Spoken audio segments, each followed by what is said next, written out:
Hello, my name's Laura and I'm a third year English language and literature student, and I'm also the JCR's Access and Outreach Officer, so for undergraduate students. So today I'm going to be kicking off a new series that we're going to do on social media, showing you LMH Cribs, so the accommodation that we have here at Lady Margaret Hall. I know it can seem a bit daunting to move away to somewhere new, but hopefully this will give you a chance to see what it's like to have LMH as your home. So a quick rundown about LMH's accommodation. We offer it to undergraduates for all 3 years, and if you have any special requirements that you may need for your rooms, they are really accommodating, so you can put it in before you arrive and they'll make sure that the room is comfortable and suitable for your needs.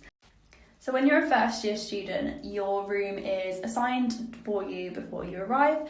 It will have any special requirements or needs that you have if you've declared it at the college. So you get to live together, all as freshers, but then years after that you get to ballot. So I chose to ballot with my friend who lives next door to me, and we got to then choose where we'd like to live in college. And then what happens is you get randomised in a list depending on whether you're a third year or second year, and you just pick your rooms, but it's really good because you all pay the same price, so it's really fair. And again, if you have any special requirements, that will be taken into account during the balloting. So I'll stop waffling on and show you my room. So there's 8 rooms on this floor, but I share this little corridor with my friend who lives there. So we've got space to hang our coats up outside, put some stuff on the shelves like bags and shoes if they're a bit rainy or muddy. And this is my room. So this is my room. I have quite a few posters that I put on the wall with these sticky strips that don't leave a mark, just to keep it nice and personalised and make it feel a bit homey. I then have this little bedside table that I use as like a little getting ready area.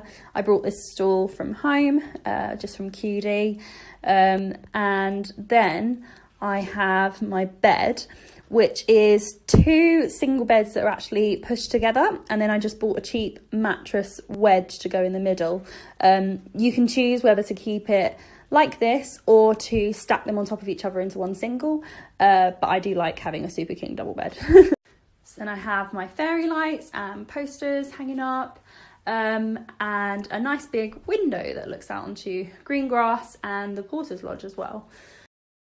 Then this is my desk area. So it's a really nice big space to be able to work on, get all my books out, my notes, and sprawl out when I need to.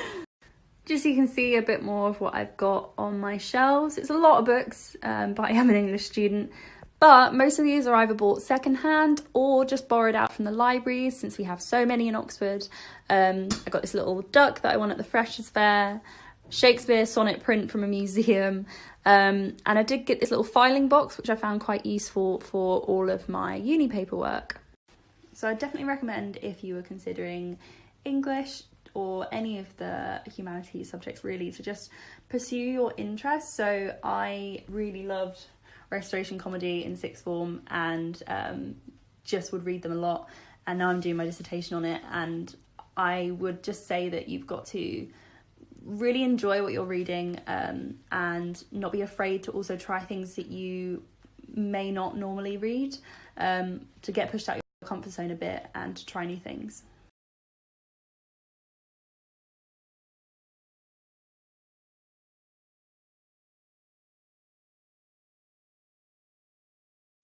So then one of the other nice features about this room is that I have a little walk-in wardrobe, which is pretty jazzy. This mirror came with the room as well, and it's just a lot of space to chuck a lot of stuff. And I also have vacation storage, so you have to move out every term, but this means I can leave a lot of stuff, lock it away, and have less of this mess to take home. So then I have this chair with a little throw and a cushion on it, Gryffindor, woo. And then one of probably my favourite things about this room is my pinboard.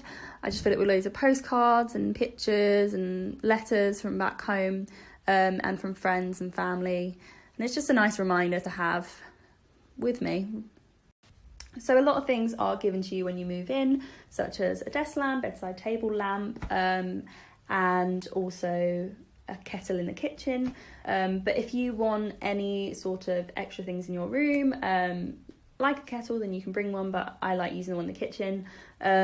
Or any laundry stuff, so I brought a laundry basket and a hanging rail, just to dry things when I need it. Your electricity and your heating and your water bills are all covered under your rent, but you then can have the option to go to hall if you'd like to. It's pay as you go for breakfast, lunch, dinner, but every corridor does have a kitchen on it, so you can cook. And I think as the years go on, I've started to cook a bit more, just as I wanted to.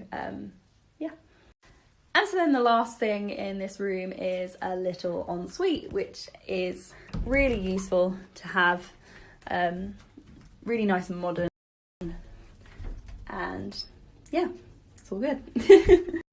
I'll quickly go and show you what a kitchen is like in this accommodation block, because it is quite a good perk of living in this building. So then this is a kitchen. Charlotte there just made yourself some pasta. Yeah. So they're really nice and big. We're going to try and get some more stuff to personalize it a bit, and then we also have a little balcony, which is really nice. So yeah, I hope that's given you a little bit of an idea of what a third year's accommodation may look like in Lady Margaret Hall. And I know in a few weeks' time you'll be seeing loads of different rooms about the college, so I'll give you one last look.